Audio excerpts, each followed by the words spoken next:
Rick Hale. Rick Hale. Red It Caldwell, is it is Mojo Monday, sir. My favorite day of the week. How are you? starting it up right. Yes, sir. Mojo Monday. I I love it. love it. I love it. Well, we're doing this series on your network is your net worth. Last week we talked about connectors. Maybe give me a quick summary of what last week's conversation was. Yeah, we just talked about the value of your network and how you parlay that into improved relationships by taking disproportionate interest. And when you take a disproportionate interest, you tip the scales of reciprocity and you build value. And long term, we talked about the benefits both personally and professionally. So if you didn't see that one, you should go back and watch for sure. Absolutely. So this week we're going to talk about the Power Five. And the way I would frame up the Power Five is you really have five inner circle relationships that determine your network and it determines your net worth as a result of that. But time is a limited resource. You've heard that saying before. We've talked about it many times. And for some reason, the experts say you can really manage five incredible, empowering relationships well. And you should challenge yourself to have five incredible, empowering relationships. And we're calling that the Power Five. What would you say, Rick? Yeah, I mean, whether it's four or six is irrelevant, but you need to get really clear on who are the people that are absolute sit on top of all of your relationships in terms of opportunity, both, to expand and grow with, and the people that you really live and love the most. And so get really clear. And to your point, there's some science behind time and energy, and, five really strong inner circle connected friends, really, it's a game changer. Absolutely. So let's talk. How would we qualify somebody to be in the Power Five? Um, I would just throw out first, like you're excited. You can't wait to spend time with them because the value inside of that time spent is so great. Like you feel energy by spending time with those people. Yeah, they're fun, they're engaging. And by the way, it doesn't have to be fun. Wise counsel, that's for me a nice qualifier, someone that I just always feel like there's good positivity. But it's always high-minded. You want people that you really want to emulate and be more like. That's a qualifier for my inner five. Yep. You So know, that's a big one. the investment of time bears fruit. I would throw that out. Mm. Like meaning let's say you go to lunch with somebody and you walk away and go, okay, that was a good lunch. Or you go to lunch with somebody and you're like, man, I'm glad I took notes because it bared fruit inside that relationship. And I think that investment of time is held accountable to be with somebody in that Power Five. Yeah, and that you also add value to because at some point they're gonna probably I won't say eliminate, but minimize their exposure if it's not reciprocal. And so the one quality of an incredible inner five relationship is that it's mutually beneficial and that you Yeah. leave feeling contributory and energized by your investment as well as the receiving of their investment. You know, John Maxwell talks about the law of reciprocity. Maybe this is a good time to frame that up. Go for it. Yeah, I mean the law of reciprocity just said givers get, and so the more contributory you come from, and the we talked about last week, we talked about taking a disproportionate interest, which implies that you have no expectation for a return, and that you're also willing to go above and beyond and really apply thoughtfulness to how you engage and how you show up, and that you come with the right frame of mind. And sometimes it's a gift, and sometimes the gift is just time and attention and a good listener, but you're always prepared to give more than you get without expectation. And when you play it that way, the law of reciprocity is usually turbocharged and jet fueled. Yeah. Another qualifier I'd throw out there is growth happens, meaning through those relationships in the Power Five, there's a really strong opportunity to grow, an opportunity to get better, an opportunity to learn, and both ways, right? Like we keep talking about this. It's one thing to mentor somebody, but sometimes the mentor receives information from that relationship too.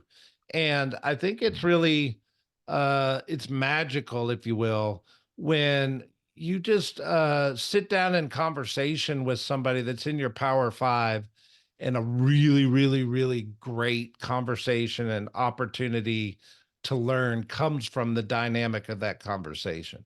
Yeah, there's two thoughts that pop into my head, Brett. One is the right character and the people I want in my inner circle really thrive on coming from generosity and contribution. So, one of the gifts you may give is honoring them by accepting their investment in you and the wisdom they share, and then rewarding them by doing something with it and proving that their time wasn't a waste and that, there's value in, their legacy that lives through you now. That's a big deal, especially to wise counsel and people that have traveled and kind of checked a bunch of boxes along the way and succeeded at a high level.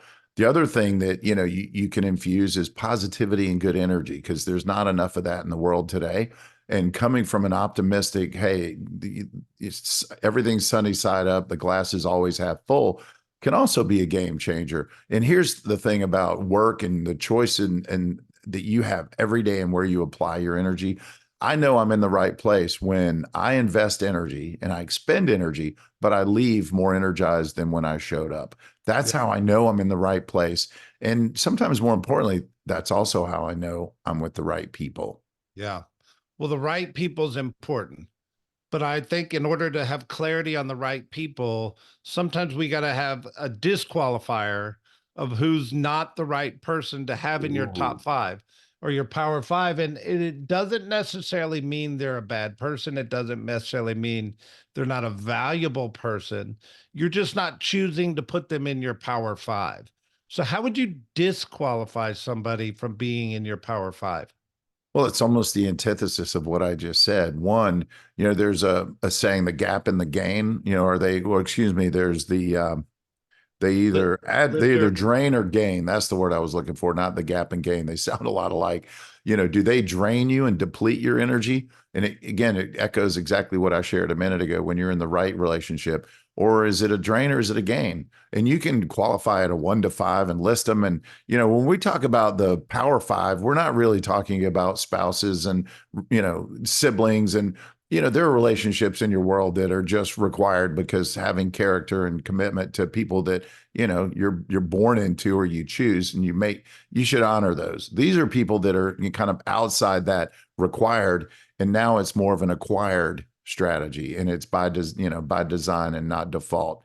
And so if you find people that are eating up your time and energy that are part of an elected board of directors or body of people in that power five category, I think you have to stop and take a deep breath and recognize, if here's a question. So how I used to always analyze whether I needed to eliminate someone from my team, or when I say eliminate, that just means consult them to a better opportunity. And I don't like the word firing, but release them to the workforce in the universe. Is one, if they left me today, they walked in, would I secretly be relieved? Because the price I'm paying for that relationship is greater than the benefits of the relationship. So if they left, would I be relieved? And the other is, if I had it to go over, a redo, and I went back to the day we met, would I hire them or include them in my inner circle? Then, would I do it again, knowing what I know today? And if both of those point to, you wouldn't include them again, and if they left your the time suck and the energy that's depleting, would you be relieved? Then it's probably time to put them in the disregarded entity category in a loving, kind way. There you go. You know, disqualifying, you made the mention of the word energy. Uh, I think I'm probably more sensitive than most around energy, but I do ask myself the question, like, does this person bring energy to my life or pull energy from my life? Mm. And to me, I put a lot of weight to that, meaning if it's somebody that gives me a lot of energy, and I'm not talking about life of the party energy, I'm talking about productive, constructive energy. I think that's a qualifier for being in my power five, and it's also a disqualifier if I feel like my energy is being drained every time I meet them. And I would disqualify somebody, no matter how successful they are, if it was just a constant energy drain.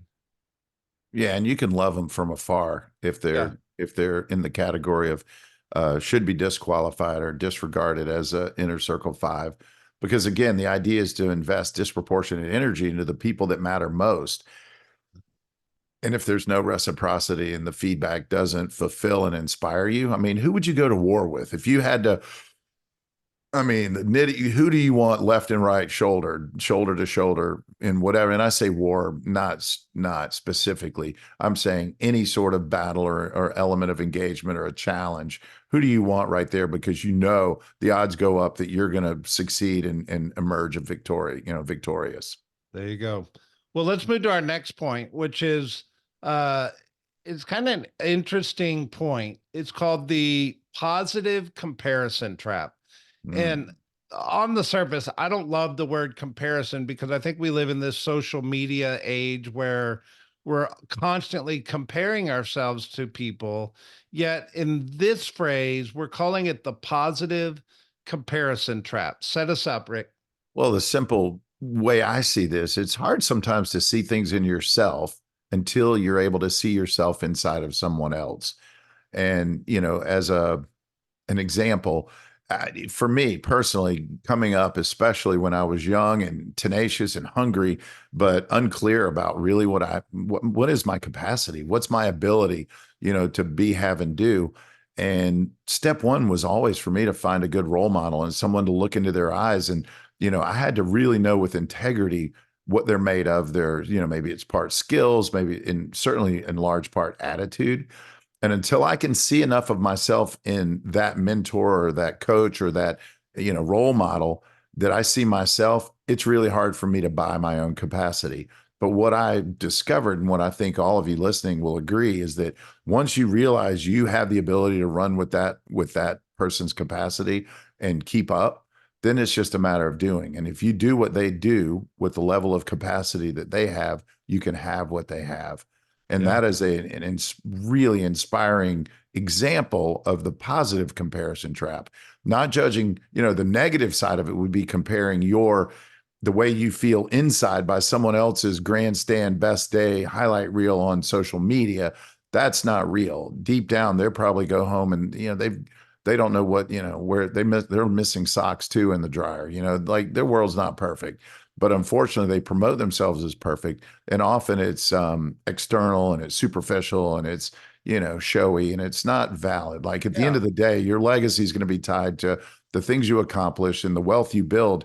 But wealth isn't just money, it's relational wealth and the impact you made. And ultimately, man, if legacy is in your vernacular, you're on the right path. Does this person enhance and help grow a vision and of potential inside of what your legacy becomes over time? Now you're talking big power five.